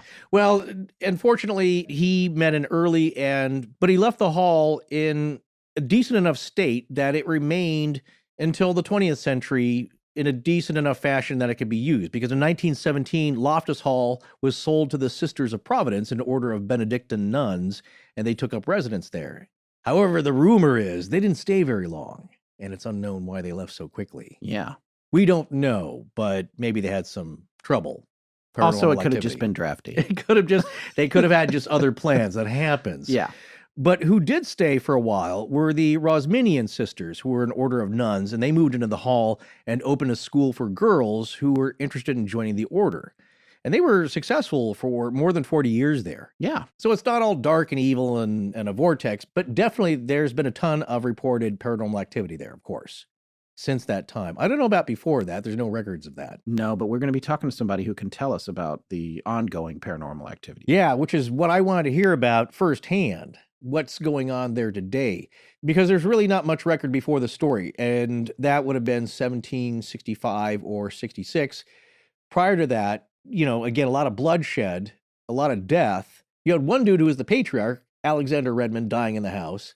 It could be like a Sally house. Like, how many people are floating around here? Yeah, I'm glad you brought that up, because the other night I woke up in the middle of the night and I thought about this phenomenon, this idea of multiple spirits, and I decided that it's a ghost party. That's what I'm going to call it. From now on. Ghost party. I like that. Yeah. Well, I don't. There's the idea of a feast here coming up, which I think might be the type of party you're talking about, and it has to do with the Redmond family. Well, right after that, Michael Devereux purchased Loftus Hall in 1983, and he was trying to turn it into Loftus Hall Hotel, but it didn't last that long. It closed down in the late 1990s. Now, here's something interesting. In 2008, Loftus Hall was sold by Devereux's surviving family, and there were rumors that this unnamed buyer might be Bono of U2. Yeah, and that's never been confirmed. And that could also just be a rumor. Those kinds of rumors, it's we completely don't know. unsubstantiated. Right. It's just somebody starts that rumor. It seems likely. He is Irish, and And it's only a couple hours from Dublin, which is there you where go, U2's exactly. headquarters. They have studios there. Right. Yeah. What did they say? 2.5 hour drive? 2.5 hours. Yeah. So it's little country possible. home. Right. It was falling down. It would be millions of dollars to fix, but hey. He can bear that storm. Yeah. Even on the peninsula there. Yeah. However, it's in decent shape today, fairly. Yes, And thanks to the current owners. Right. Like a lot of these places, they end up as basically a tourist attraction. So currently, Loftus Hall is owned by the Aidan Quigley family, and they host tours for tourists, events, and paranormal investigations. Which, of again, course. we're going to hear more about that later in this episode. Right. Of course, one of their more famous visitations was by Zach Baggins and his Ghost Adventures, and they did a show there in 2015. Now, here's something, remember I was talking about the feast? Yes. Here's a fun little haunting story. This actually was on the Wikipedia page, and it's reported by the Quigley family that one of the more, I guess, noteworthy hauntings is that the Redmond family actually came by to visit, or at least their descendants. I think it was Brendan, his wife, and daughter Elizabeth, and they came down from Dublin, and they had claimed to be direct descendants of Alexander Redmond. Remember him? Oh, yeah. Mr. Woolsacks. Yes. Well, reportedly, they encountered a bunch of family ghosts around the site of Loftus Hall and were warned, here's the quote from the entry here, were warned never to return without first hosting a feast in their lost family's honor. I thought that was cool. Oh, Well, throw us a nice. party. Yeah. Otherwise, get out. So interesting that that's part of one of the more current hauntings, but we don't have many details on that. So here are a couple other notable things. Now we're in the current day. The horror thriller The Lodgers was shot there in 2016 and came out in 2017. That's fairly recently. That's on my Netflix list. And so today, the whole area of Loftus Hall not only refers to the mansion, but essentially the south end of the peninsula. The lands around there is Loftus Hall. So it dominates the visitations around there. Right. Certainly, you can see it on the horizon there. Like I said, there wasn't a whole lot of trees obscuring it. You could be towards the coast and still see it. That's why it was very prominent. And as we said earlier, why the English were very aware of it and were keen on taking it. All right, so we've gone through the entire timeline history in large bullet points here of Loftus Hall, formerly Redmond Hall, or just the Hall. And it should give you some insight into its bloody past, but long storied history as well, meaning lots of people there, lots of death, lots of imprint on the place. All right, so now that we've seen the whole history of the house, we're going to go back and take a look at what happened after the Dark Stranger left the house. When we look at the death of young Anne Tottenham and the things that happened in the house after she left, apparently there was a little bit of a problem with the home itself. Yeah, even if you don't believe in the devil story, which is pretty outlandish, pretty outrageous, pretty wild, rarely do you have an encounter like that witnessed by people where there's physical evidence, you could say, and one that's turned into family and regional and national legend. So let's examine what really happened. You may or may not believe the devil was there, but what you do believe is that this place was really, really haunted. Yeah, this is one of those cases where we've said a lot in this show so far about how the legend is kind of murky and it's hard to get at the details of what actually happened and who was there and how long did it play out and everything. But what isn't murky is the smoke that points to the fire. There is smoke here. Uh-oh. Brimstone smoke, yes. There is smoke here that says that there was a problem at that house, and that is documented, and that's what we're going to talk about now. So if you look at the religious political context of 18th century Ireland, you have basically a real, let's say, war of intolerance between Protestants and Catholics. And these families of peerage, the Loftuses and the Tottenhams, they are staunch, pious Protestants. And the general view of that group is, at worst, hatred of the Catholics, at best, general tolerance of them. But certainly no love lost between the two groups on either side. Right. What we do know that's been documented is that there really was an exorcism performed by Father Thomas Broders of the Catholic Church. That seems to be a well-known documented fact. So what you're saying is that the Protestant family brought a Catholic priest in to do an exorcism at their home, Loftus Hall. And that is a great point to consider because imagine a well-known and respected and, like I said, noble family of the area who is Protestant getting so desperate that they call in a Catholic priest because they don't have any clergy on their side that are going to want to touch this thing.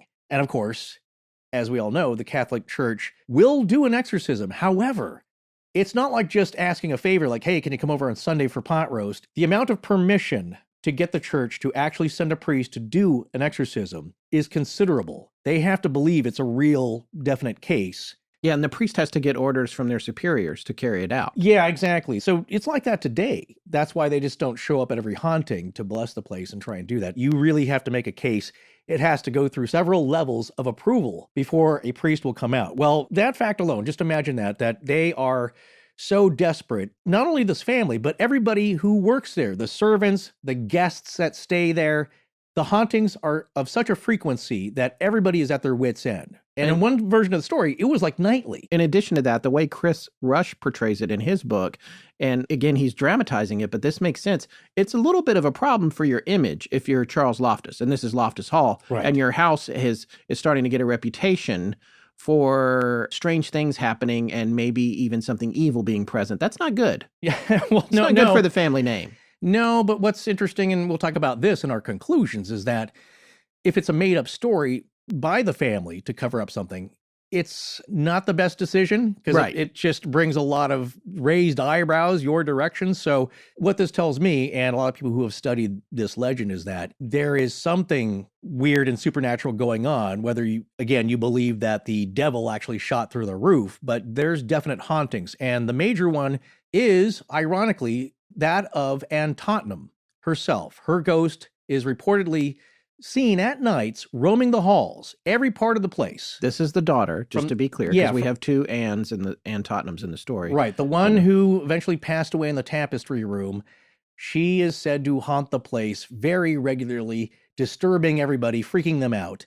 And it's from the stables to the scullery room to the barn, every place she's roaming around. Also, it is said that at night you can hear a galloping horse ride around the perimeter with its dark stranger on top of it, waiting to get in to see Anne once again.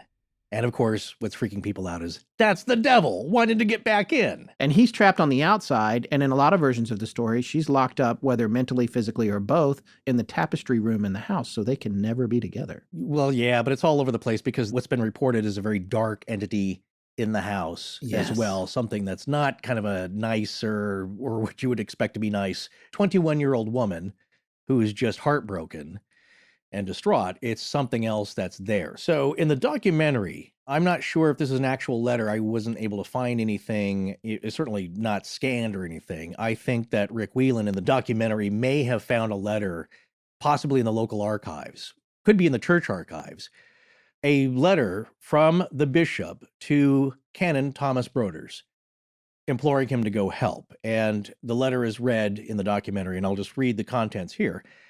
Quote, "After much consideration, I have no reason to doubt the Tottenham story, as it is now a rife among the congregation.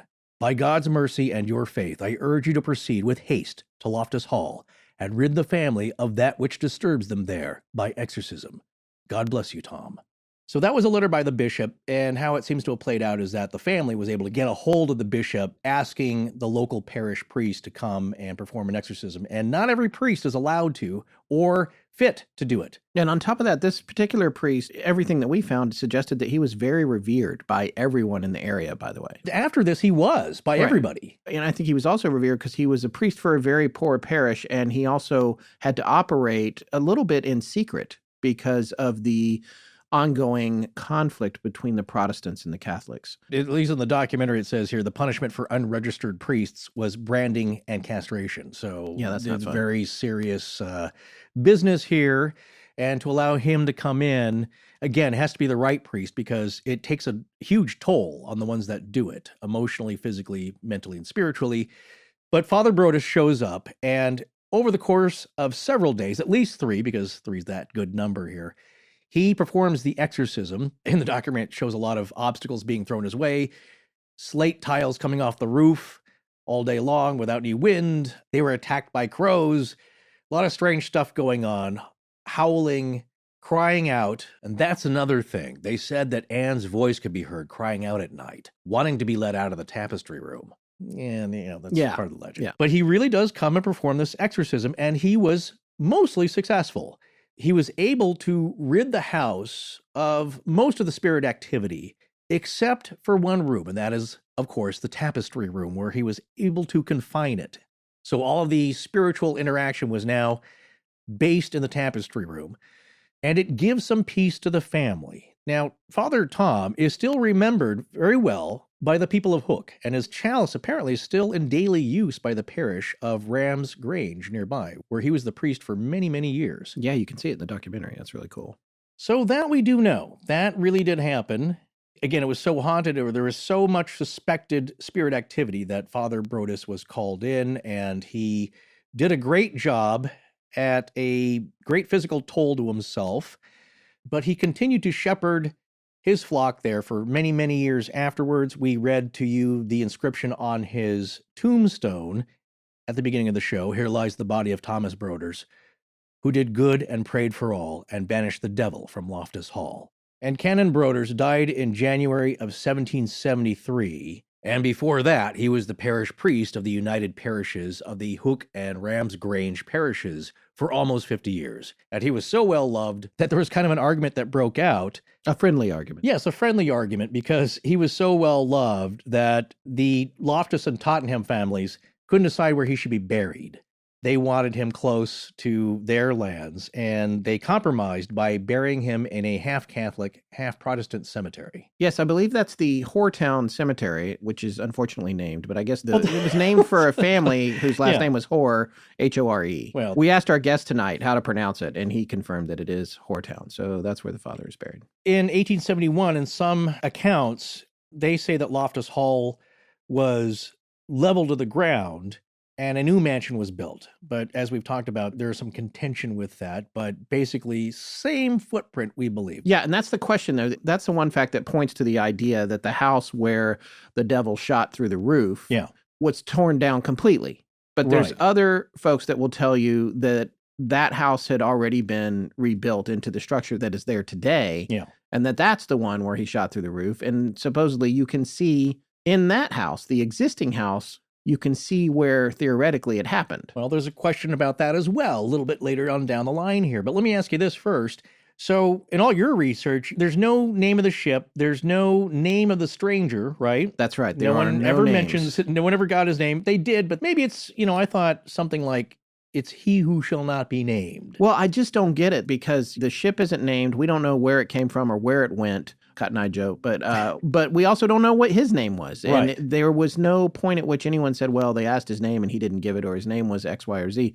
It just didn't happen. There is no name associated with it, which at first I was like, well, the lack of this detail makes this story less believable. But then I got to thinking, if this was the devil himself, in a way, that actually makes it more intriguing. That maybe they never thought to ask him his name. Who exactly. knows? Maybe he made them forget. You never know. But let's take a look at the people we do know about, because, again, they are recorded real people.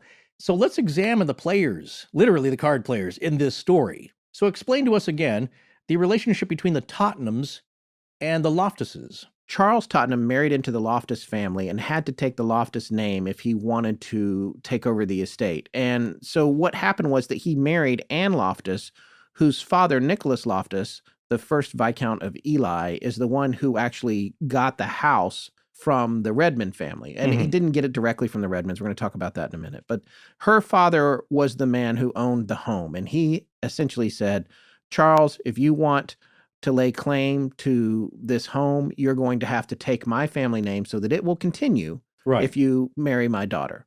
So Charles marries Anne, and then Charles Tottenham and Anne Loftus, or who becomes Anne Tottenham, have a daughter named Anne Tottenham, who is the girl who was 21 the night that this story took place. Right. But here's the thing, though. In addition to the sister that's sometimes mentioned and sometimes not in the story of this legend, that was Elizabeth, there was also several other kids who all theoretically would have been the right age to be in the house at that time, because there were 6 kids.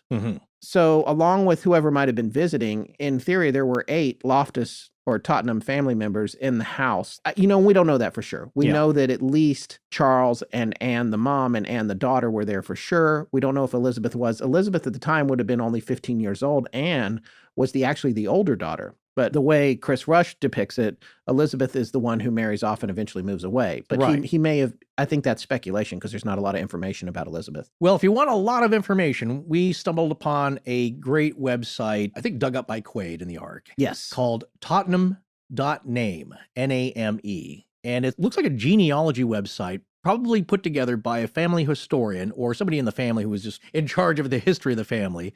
Because again, these are families of peerage, and those tend to be very well recorded. And it has all the family trees of everybody involved. And it was really too involved for us to get into here, but you kind of know who the players are. And Anne Tottenham was a real person, as we keep saying, because people will think that, well, really what happened to her? She's part of the myth of this. Well, she was born in 1744, according to this family tree, died in 1775, the daughter of Charles Tottenham and Anne Loftus, the granddaughter of Charles, quote, Tottenham in his boots, who is a major family patriarch in that line there. Apparently he was pretty famous around there. Right, on her dad's side, Yeah.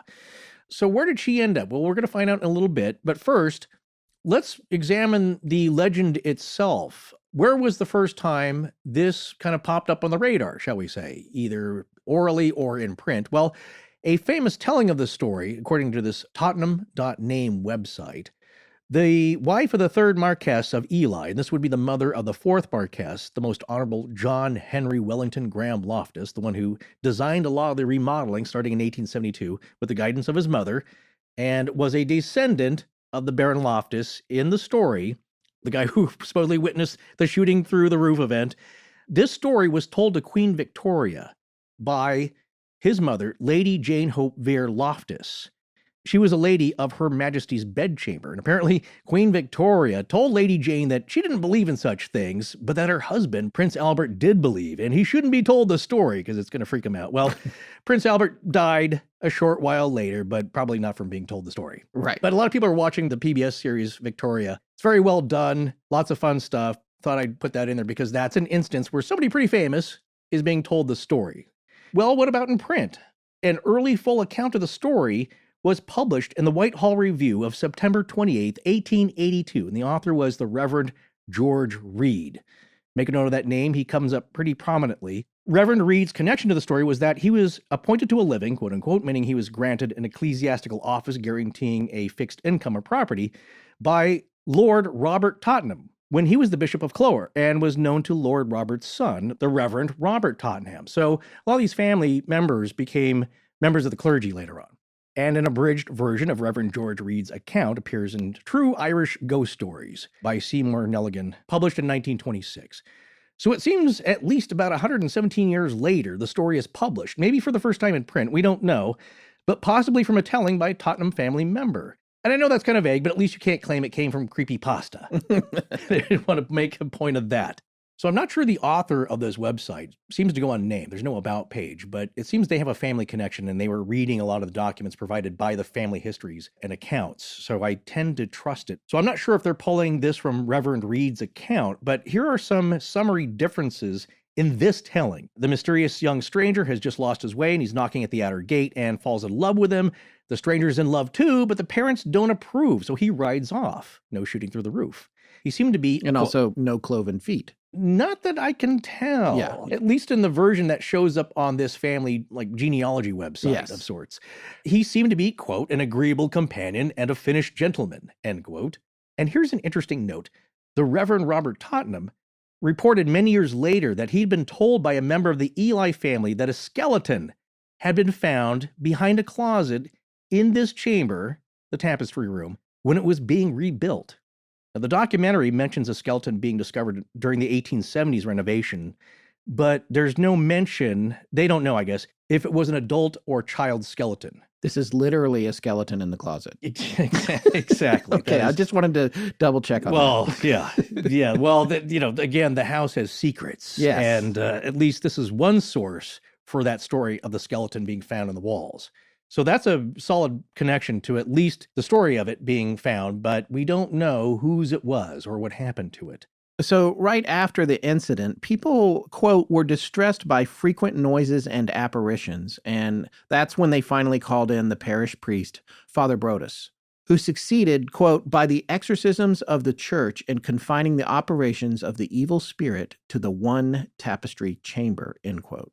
So that comes back to what we were talking about with Father Brodus. So an accounting of some of the people at the time, the real people, well, let's also examine some accounts from real people of the era. This would be afterwards, but these are some of the more famous haunting stories reported by them. So sometime around 1790, not too long after the actual devil card game, Reverend George Reed's father stayed at the hall with a large party and was given the tapestry room to sleep in. You'll find a lot of these stories start in the tapestry room. I guess they moved a bed in there. Of all the rooms to stay in, that seems like not the right one. I'm sure it's fine. Yeah.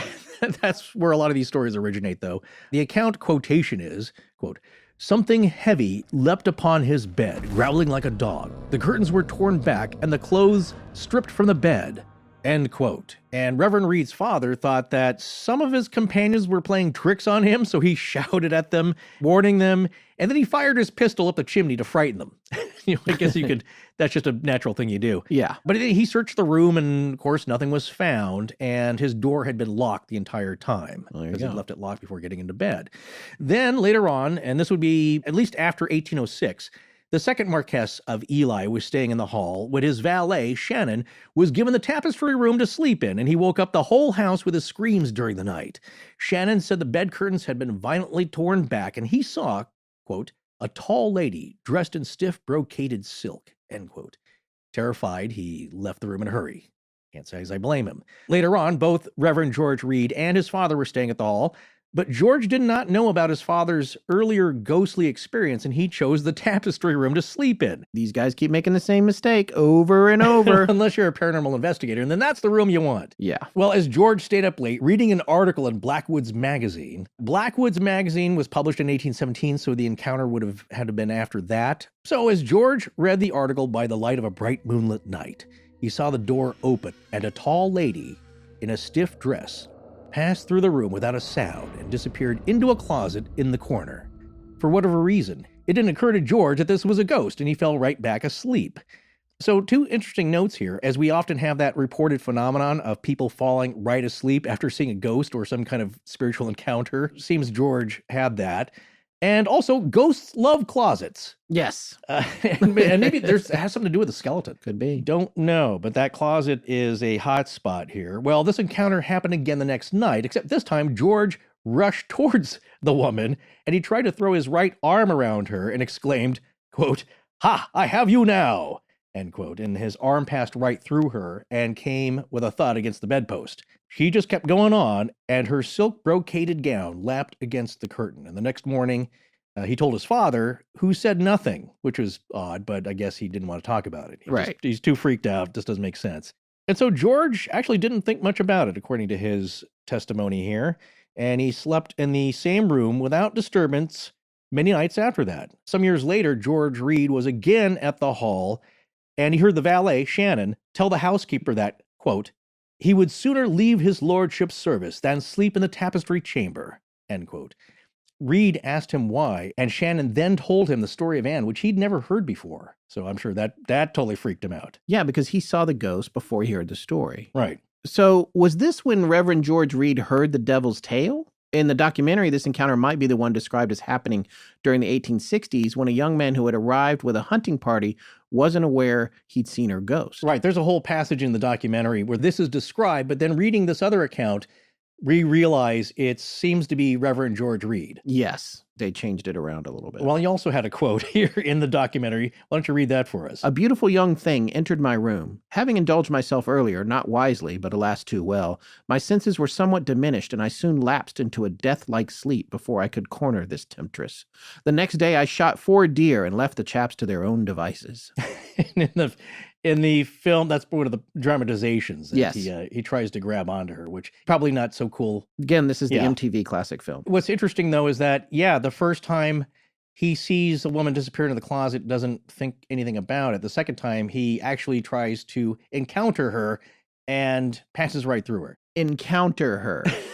Well, it was a different time, sir. Yeah, Well, that's way nice speak for lunge at and try to grab this poor lady ghost around the waist. It was I guess. way before the Me Too movement. I think the idea was that he was trying to interact with her, not to cast any aspersions on the good reverend, but I think he was trying to touch her, really.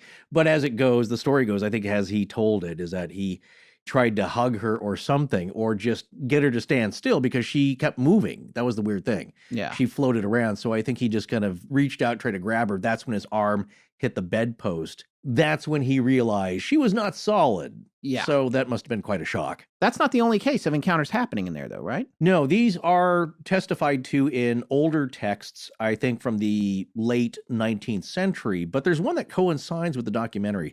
Now, the Tottenham.name website describes a few more encounters that do seem to kind of line up with the documentary we've been talking about. One involving the Reverend Charles Dale, and it connects the most honorable John Henry Wellington Graham Loftus, the fourth Marquess of Ely, and his mother, Lady Jane Hope Vere Loftus, to a haunting. Now, John Henry succeeded to the title of fourth Marquess in 1857 at the tender age of 8. So he was just a kid. Okay. And this often told haunting happened in 1858. And he and his mother, Lady Jane, had come to the hall for what they call the bathing season. Must be chilly, I imagine, but they're bathing. I think it's just swimming, the time when you can actually swim there. Yeah. Along with his tutor, the Reverend Charles Dale. Dale was put up in that damn tapestry room once again and came down to breakfast one morning quite shaken up, but he didn't want to say what was the matter. Now, in the autumn, Lord Henry Loftus, the uncle of the fourth Marquess, wrote to Reverend George Reed and told him about Charles Dale and what happened to him, and also told him that a Mr. Derringy had slept in the tapestry room and had a, quote, splendidly fitted dressing case, end quote, ransacked during the night. So stuff's getting disturbed here. No, these guys are both reverends, both of these. So we've got... Right, so we have the Reverend Charles Dale. He is the tutor. And then we have Reverend George Reed. Okay. And actually, there's a few Tottenhams and I think Loftuses that became men of the cloth. So yeah, getting back, this very nice case was torn apart during the night. So the Marquess asked Reed what his experience had been. And George Reed then wrote to Charles Dale asking him, and Dale wrote back that he'd slept in the tapestry room for 3 weeks with nothing happening. And he also had never heard of Anne Tottenham's story. But then, one moonlit night, the same thing happened to him as what happened to George Reed's father. He felt something heavy jumping onto the bed. He heard growling and the bedclothes being torn off. Now, Dale later asked about it, and he spoke with an old woman named Haggard. Maybe that's how she looked. I don't know if that's her. I think it's the last name.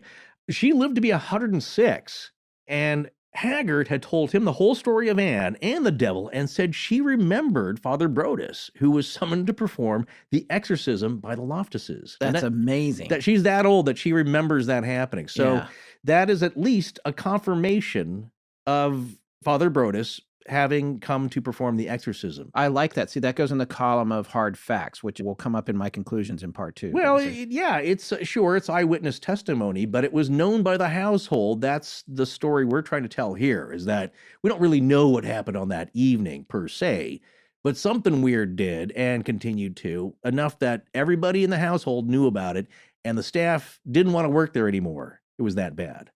So the version that ends up in the documentary is that there were many firsthand accounts of hauntings that happened at the hall, and it was very regular. And in 1858, some 80 years after Anne's death, Reverend Charles Dale, it's confirmed or corresponds to this account that he was indeed a tutor to the children. And he was described as, being very no-nonsense, solid, steady guy, not prone to flights of fancy.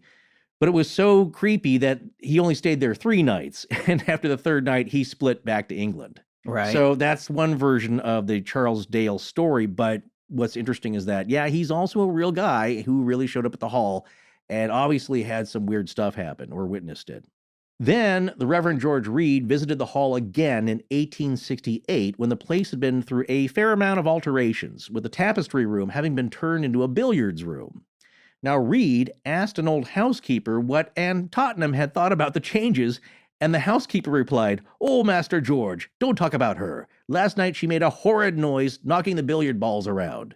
Well, there you go. That goes back to that old trope of once you make changes to the house, the spirits there don't like it, and they will let you know, and they cause a ruckus. And this is crazy. This is a little over 100 years after the original incident. Yeah, I mean, but I know still, it's it would have time. been 90 years or so after Anne died. Yeah. I mean, a generation and a half or more, but Sure. Or maybe 2 generations. But what's interesting is that it's a long time, I know, but not in the time span of the life of the hall. So now I wonder, with all these people being real life people who lived here and died here, Whatever happened to Anne Tottenham Loftus? Where was she buried? Where did she go?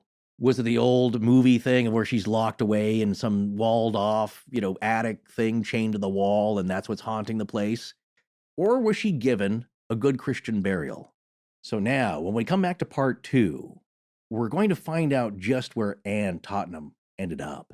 And we're going to learn that she may indeed have died under very mysterious circumstances.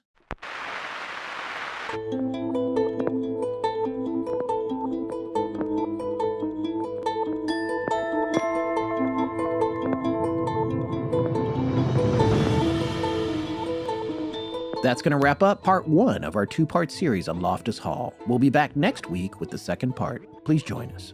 Please remember to support our sponsors. They help keep the show free and the lights on in Blanket Fortiana. Special thanks to John Bolin. My name is Brock Randolph. When he's not trucking down the highway. Scott Philbrook and Forrest Burgess. C. Astonishing Legends. Galaxy-wide in perpetuity. Our show is edited by Sarah Voorhees Wendell and co-produced by Tess Feifel, who is also our head of research. Our theme, which is available as a ringtone, was composed by Judson Crane, and our sound design and additional composing is by Ryan McCullough. Special thanks to the Astonishing Research Corps. But most importantly, we want to thank you, our listeners. Visit our store at astonishinglegends.com or interact with us and other listeners on Twitter, Facebook, and Instagram. You can also support the show at patreon.com/astonishinglegends, where patrons have access to additional bonus content. No part of this show may be reproduced anywhere without permission. Copyright Astonishing Legends Productions. Good night.